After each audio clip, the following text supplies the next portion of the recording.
तो दोस्तों स्वागत है आप लोग का Q&A भी सत्यम में। दोस्तों आप लोग उत्तर प्रदेश पुलिस की तैयारी कर रहे हैं तो दोस्तों आप लोगों के लिए मैं मोस्ट इंपॉर्टेंट क्वेश्चन करा रहा हूं जीके से, जो आपकी परीक्षा में काफ़ी मोस्ट इंपॉर्टेंट रहने वाले हैं। दोस्तों मैं वन लाइनर भी क्वेश्चन करा रहा हूं और आपके दोस्तों बीच बीच में टेस्ट भी लेता जा रहा हूँ, तो आप लोग जरूर टेस्ट में जरूर शामिल होइएगा। और दोस्तों आपके जो वन लाइनर क्वेश्चन चल रहे हैं तो वो आपके चलते रहेंगे। तो चलिए, क्योंकि दोस्तों काफ़ी कम समय है तो आप लोग को इस कम समय में जितने ज़्यादा क्वेश्चन हो सकें जीके के तो वो आपके काफ़ी इंपॉर्टेंट रहने वाले हैं। अगर आप दोस्तों हिंदी का भी क्वेश्चन चाहते हैं तो एक बार ज़रूर कमेंट करके बताएं, तो आपकी हिंदी की भी क्लास ले ली जाएगी क्वेश्चन की। तो चलिए स्टार्ट करते हैं क्वेश्चन।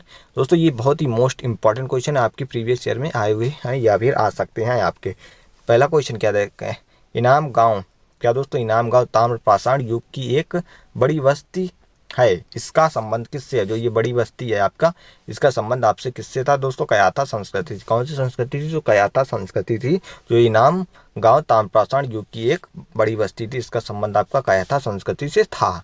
चलिए नेक्स्ट आपका दूसरा क्वेश्चन देखते हैं। हड़प्पा का एक कांसे का रथ जिसमें दो बैलों की जोड़ी जुती हुई कहाँ से मिली थी? दोस्तों ये कांसे की रथ था, कांसे का रथ था जिसमें दो बैलों की जोड़ी जुती हुई थी आपकी, दहमदाबाद में मिला था। कहाँ था? दहमाबाद में आपका ये मिला था। कहाँ पर? दहमाबाद में मिला था। ये क्वेश्चन आपके लिए इंपॉर्टेंट है। वैदिक काल में किस यज्ञ में 25 यूपों के प्रयोग का विधान था? सॉरी दोस्तों 25 तोपों के विधान था। ये आपका पुरुष मेद में, किसने दोस्तों? पुरुष मेद में था। नेक्स्ट क्वेश्चन, मध्यकालीन भारत में हुक्म ए वर आवर्ध क्या था? तो ये उत्पादन लागत का सिद्धांत था। किसका दोस्तों? उत्पादन लागत का ये सिद्धांत था, जो है हुक्म ए वर आवर्ध। ये आपका किसका था दोस्तों? उत्पादन लागत का सिद्धांत का। सूफी शब्दावली में महबूब ए सुबानी से क्या तात्पर्य है? तो ईश्वर का प्रेम है। दोस्तों इसमें 50 क्वेश्चन आपको देखने को मिलेंगे। कितने दोस्तों? 50 क्वेश्चन। चलिए नेक्स्ट क्वेश्चन देखते हैं। भारत का प्रथम मुस्लिम शासक कौन था? तो जिसने भूमि की वास्तविक आय पर राजस्व निश्चित किया था। तो जो पहला शासक था ये आपका अलाउद्दीन खिलजी था। कौन सा दोस्तों? अलाउद्दीन खिलजी था, जिसने जो है भूमि की वास्तविक आय पर राजस्व निश्चित कर दिया था। ये आपका अलाउद्दीन खिलजी था। चलिए नेक्स्ट क्वेश्चन देखते हैं। नेक्स्ट क्वेश्चन है, फिरदौसिया सिलसिला की स्थापना शेख बदरुद्दीन समरकंदी ने किस स्थान पर की थी? तो ये बिहार के राजगीर में। कहाँ पर? बिहार के राजगीर में किया था। जो फिरदौसिया सिलसिला था इसने शेख बदरुद्दीन की समरकंदी ने स्थापना करी थी, बिहार के राजगीर में करी थी। राज तिलक का संस्कार संपादित कराने वाले किस पुरोहित ने विविध यह घोषणा भी की कि शिवाजी उच्च वर्गीय क्षत्रिय हैं? तो ये किसने करी थी? गंगा भट्ट ने की थी। किसने? गंगा भट्ट ने करी थी। नेक्स्ट क्वेश्चन, राजा राम मोहन राय को राजा की उपाधि किसने दी? तो अकबर द्वितीय ने करी थी। किसने दोस्तों? अकबर सेकंड ने जो राजा राम मोहन राय को राजा की उपाधि दी थी। चलिए नेक्स्ट क्वेश्चन, बंगाल के किस नवाब ने अपनी राजधानी मुर्शिदाबाद से मुंगेर स्थानांतरित कर ली? तो ये आपके मीर कासिम था। कौन सा? मीर कासिम था, जिसने अपनी राजधानी बंगाल से अपनी राजधानी मुर्शिदाबाद स्थानांतरित कर ली थी। नेक्स्ट क्वेश्चन आपका देखते हैं। सांप्रदायिक पंचाट के बाद किस समझौते के तहत गांधी जी ने अपना आमरण अनशन तोड़ा था? ये पूना पैक्ट। दोस्तों पूना पैक्ट समझौता हुआ था जो बाबा साहब भीमराव अम्बेडकर और गांधी जी के बीच हुआ था। कब हुआ था दोस्तों? 1931 में हुआ था। नेक्स्ट क्वेश्चन, इसके बाद ही दोस्तों आपका इरविन समझौता हुआ था। ये आपका 1932 में हुआ था। इसी साल दोस्तों आपकी गोलमेज सम्मेलन हुए थे, तीसरा गोलमेज सम्मेलन। नेक्स्ट क्वेश्चन आपका देखते हैं। कांग्रेस किस अधिवेशन में सहयोग प्रस्ताव पारित किया? तो नागपुर अधिवेशन 1920 में। कौन सा दोस्तों? नागपुर अधिवेशन 1920 में हुआ था दोस्तों। नेक्स्ट क्वेश्चन, भारतीय राष्ट्रीय कांग्रेस के प्रति ब्रिटिश सरकार का रुख कांग्रेस के किस अधिवेशन से सख्त होने लगा था? तो ये बम्बई अधिवेशन था, जो 1887 में हुआ था दोस्तों। 1885 में आपका कांग्रेस की स्थापना हुई थी। कब दोस्तों? 1885 में कांग्रेस की स्थापना भी हुई थी। नेक्स्ट क्वेश्चन आपका देखते हैं। 1912 में बाल्कन युद्ध के दौरान तुर्की में मेडिकल दल लेकर कौन आए? तो ये आपके डॉक्टर एम एस अंसारी आए थे। कौन? डॉक्टर एम एस अंसारी आए थे, जो 1912 में बाल्कन युद्ध के दौरान तुर्की में मेडिकल दल लेकर आए थे। नेक्स्ट क्वेश्चन आपका देखते हैं।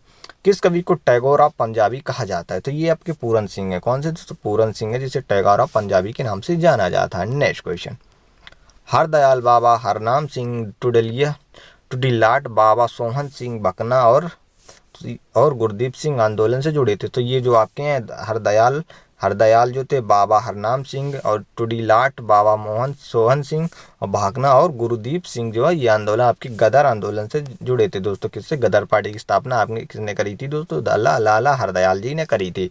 कहाँ पे करी थी? सैन फ्रांसिस्को में करी थी। नेक्स्ट क्वेश्चन आपका देखते हैं।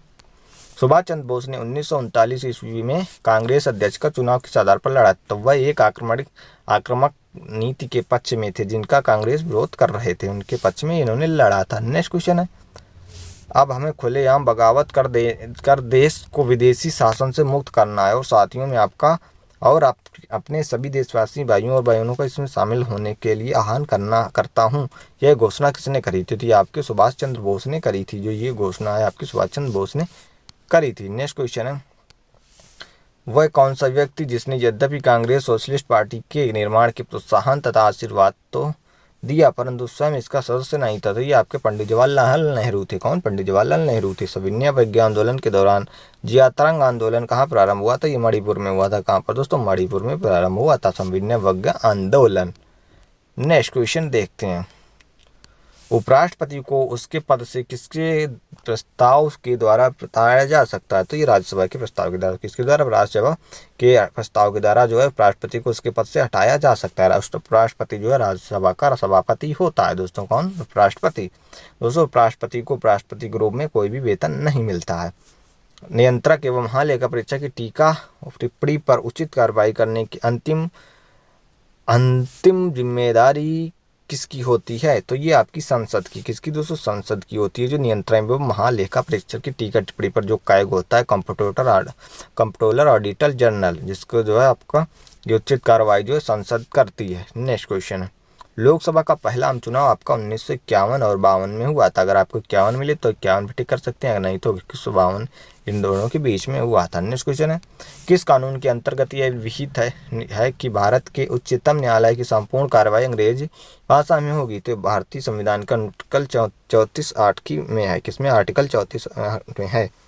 उच्चतम न्यायालय ने किस वाद में CBI को एक पिंजराबंद तोते की संज्ञा दी है? तो कोयला आवंटनवाद। किसका दोस्तों? कोयला आवंटनवाद में। नेक्स्ट क्वेश्चन है, भारतीय संविधान के अनुच्छेद 170 के अनुसार किसी राज्य की विधानसभा के सदस्यों की न्यूनतम आयु तथा अधिकतम आयु संख्या कितनी हो सकती है? तो 600 से एवं 500 तक। कितनी? 60 से 500 के बीच हो सकती है, जो विधानसभा की न्यूनतम की संख्या हो सकती है। भारतीय संविधान के किस अनुच्छेद के अंतर्गत विधान परिषद की स्थापना या समाप्ति की व्यवस्था है? तो यह अनुच्छेद कौन सा आर्टिकल है आपका? 169। कौन सा? 169 है। चलिए नेक्स्ट क्वेश्चन देखते हैं, संविधान का कौन सा अनुच्छेद मुख्यमंत्री के दायित्वों को परिभाषित करता है? तो ये आपका परिभाषित करता है 167। कौन सा अनुच्छेद? 167 करता है। राज्य की संचित निधि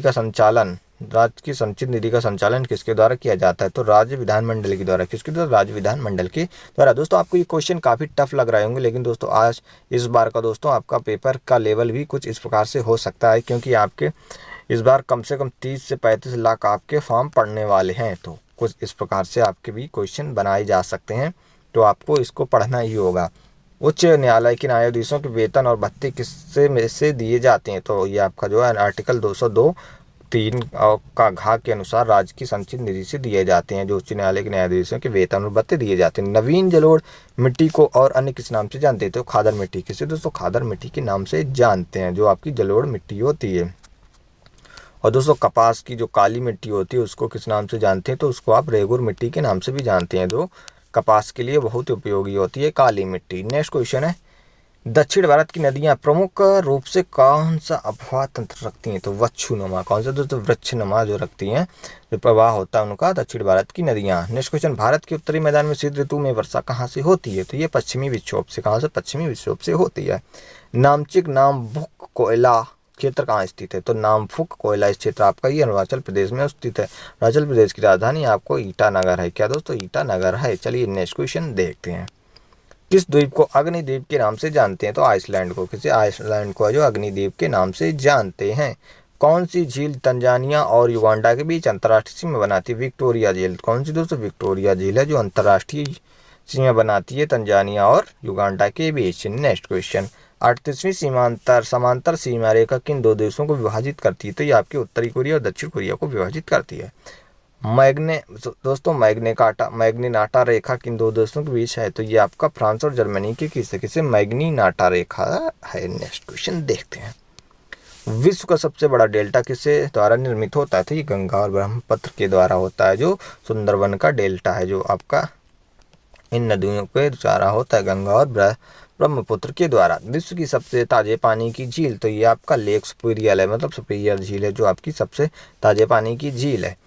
बुंदाला जीव मंडल आरक्षित क्षेत्र कहाँ स्थित है? श्रीलंका में। कहाँ पर? श्रीलंका में स्थित है। वाहनों में उत्सर्जित कार्बन मोनोऑक्साइड और कार्बन डाइऑक्साइड में परिवर्तित करने वाली उत्प्रेरक परिवर्तन की सिरेमिक डिस्क किससे स्तरित होती है? तो पैलेडियम से। किससे? तो पैलेडियम से स्तरित होती है। नेक्स्ट क्वेश्चन, इंद्रावती राष्ट्रीय उद्यान कहाँ है? तो ये बस्तर छत्तीसगढ़ में है। कहाँ पर दोस्तों? ये बस्तर छत्तीसगढ़ में है। नेक्स्ट क्वेश्चन, कौन सा जंगल पृथ्वी ग्रह के फेफड़ों के रूप में जाना जाता है? तो ये अमेजन वर्षावन। कौन? अमेजन वर्षावन। जलवायु परिवर्तन का क्रायोजेनिक संकेतक किससे प्राप्त किया जाता है? तो आइस कोर से। किससे? हिमतत्व आइस कोर से। कौन सी प्राकृतिक रूप से पाई जाने वाली ग्रीन हाउस गैस सर्वाधिक ग्रीन हाउस पैदा करती है? तो जलवाष्प। कौन सी? जलवाष्प करती है। नेक्स्ट क्वेश्चन, आपका नेक्स्ट क्वेश्चन क्या है? भारत में आर्द्र भूमियों के अंतर्गत सर्वाधिक क्षेत्रों वाला राज्य कौन सा है? तो ये गुजरात है। कौन सा? गुजरात है जो आर्द्र भूमियों के अंतर्गत सर्वाधिक क्षेत्र है। दो अलग अलग पारिस्थितिक प्रणालियों का संगम बिंदु क्या कहलाता है? तो संक्रमिक, इकोटोन। क्या दोस्तों? संक्रमिका कहलाता है, जो इकोटोन इंग्लिश में इसको बोलते हैं। नेक्स्ट क्वेश्चन आपका देखते हैं। नेक्स्ट क्वेश्चन आपका है, प्राणियों और पादपों की जातियों में अधिकतम विविधता कहाँ मिलती है? तो उष्णकटिबंधीय आई वनों में। किसमें? उष्णकटिबंधीय आई वनों में मिलती है। समुद्री खाद्य श्रृंखला के में प्राथमिक उत्पादक होते हैं, तो ये कौन से होते हैं? क्या दोस्तों? फाइटोप्लैंक्टन्स। क्या दोस्तों?